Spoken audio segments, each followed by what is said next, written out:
Shalom Aleichem. Today I'll sing the Nigun known as the Poltava Nigun. This is the third in the series of Learn, Understand, and Sing Nigunim. Just a little history about this Nigun.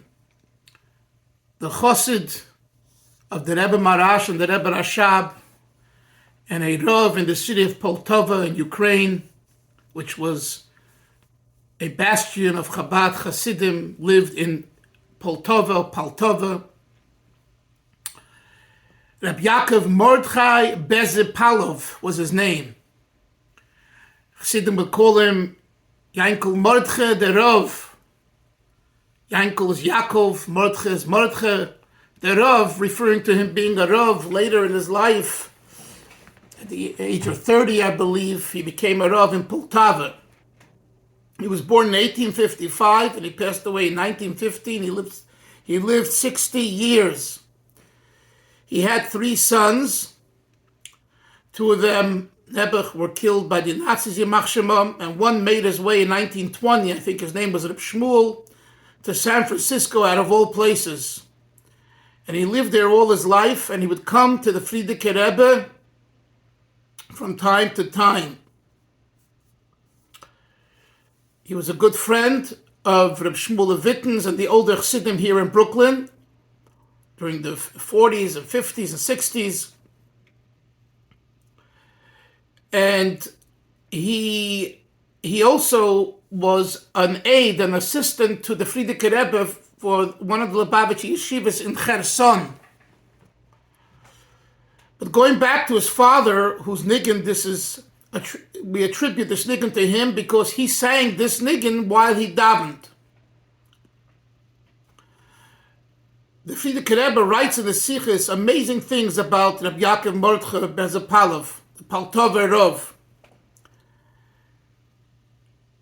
One of the things that stands out is his avodas Hashem. In addition to him being a Rav, a rabbi, a Torah scholar, a posek, a halachic authority, he was an Oved Hashem. He served Hashem through davening, through the service of tefillah, of prayer, where he davened for a long time, longer than the minyan, and he sang this nigun with neimus, with sweetness and dveikus and attachment to Hashem, as he said the words of davening and as he was mizbeinin, as he meditated throughout davening.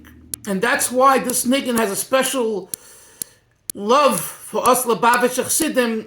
It's a nigun that's very workable for one's service of davening, known as avodas atfilah. Another thing is that Chassidim said that before he passed on, he was very sick, and he was told that because of his iskafia, which is in Chabad known, there's the avodah of iskafia, the service of serving God with subjugating one's pleasures, not giving in and controlling one's appetites and indulgences. This is known as iskafia. So he was very much a bal iskafia. And they say that he didn't sleep on a normal bed, but rather straw for many, many years. And it hurt his back, and it caused him issues, and ultimately it took his life. This is the tradition, the legend that we heard in yeshiva over the years when our mashpiyim spoke about Rabbi Yaakov Motel Poltava, and they heard from their mashpiyim. So this goes back 100 plus years. When they told us to Rabbi Yaakov Motel Poltava that, you caused your own kind of death, you could have lived longer. We're not talking about, Hashem is ultimately that who sets a person's years. But from a human perspective, you hurt yourself because of your iskafia. So Rabbi Yaakov Motel Poltava said, listen to this, if I would have known that all of this iskafia would cause me to die one day earlier than I could have lived more another day to put on tefillin and do an actual mitzvah, I would have not done it. Because nothing compares to doing a mitzvah in this world. All iskafia and all of those special and important ways of serving God are important as long as they don't prevent you from doing a mitzvah, bottom line, in the physical world. And since the doctors told me they did, it's not worth it.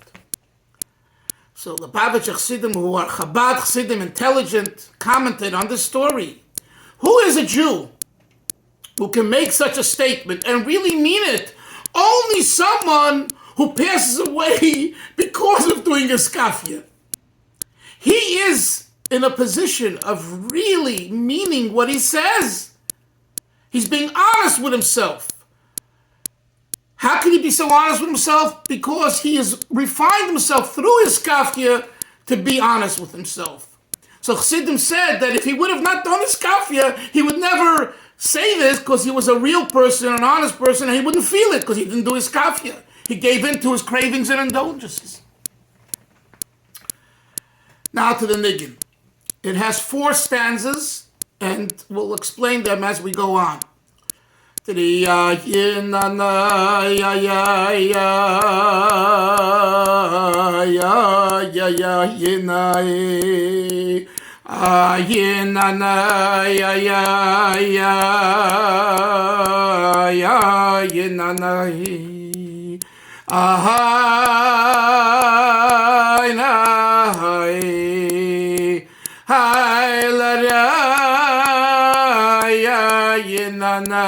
Again, the first part.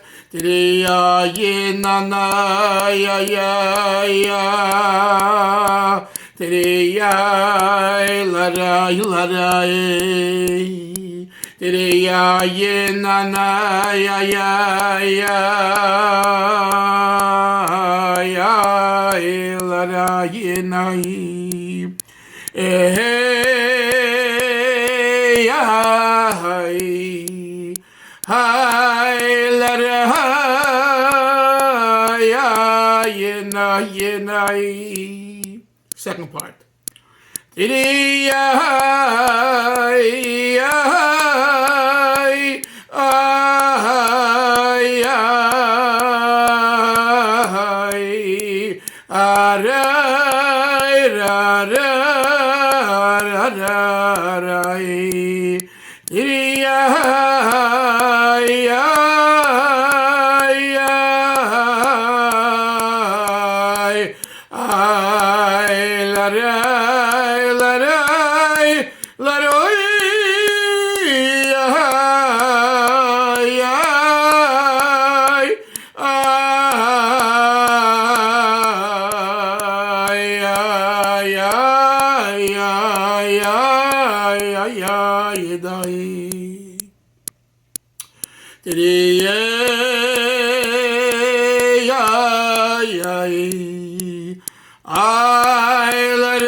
Third part. And the voice goes up and higher. Up higher and deeper.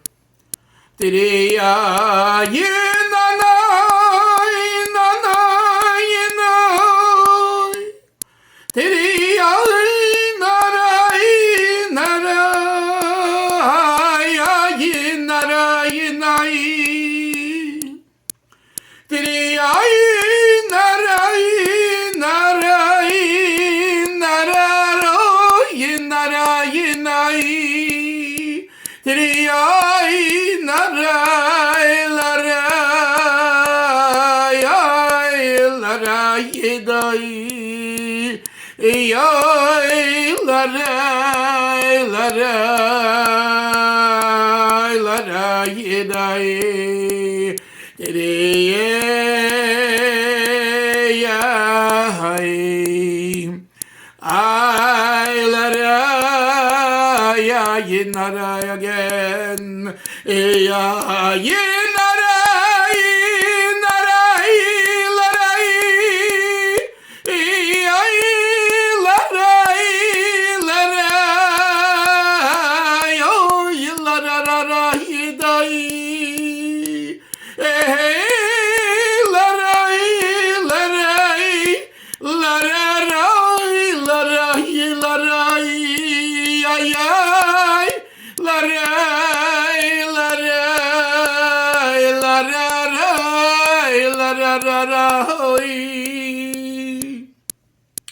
Tiri oi la rai la rai la rai la rai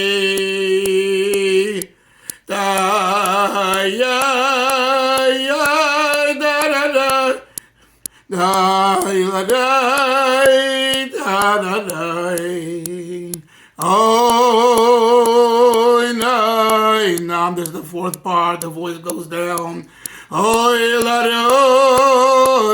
da da da hey ya ya ya ya ay la da la da la da la da ya ya ya ya ya ay ya ya ya ya ya ay nay